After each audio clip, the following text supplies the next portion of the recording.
I need to find out about Intertherm furnace troubleshooting. I am feeling so frustrated. Don't worry, it isn't too difficult.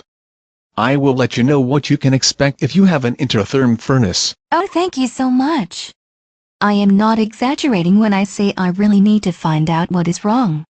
It is on the fritz, and I want to know what I can do to correct it. Oftentimes there is a problem with a heat exchanger in an Intertherm.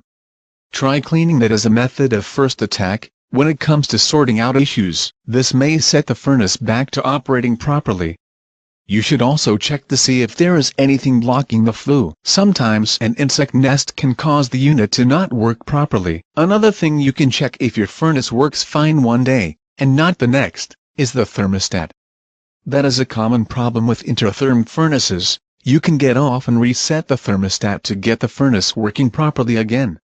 You may also need to set up an extra breaker, if the furnace is turning off. This is a great thing that you are doing for me. This is almost as good as hot buttered popcorn. Wow, almost as good as popcorn?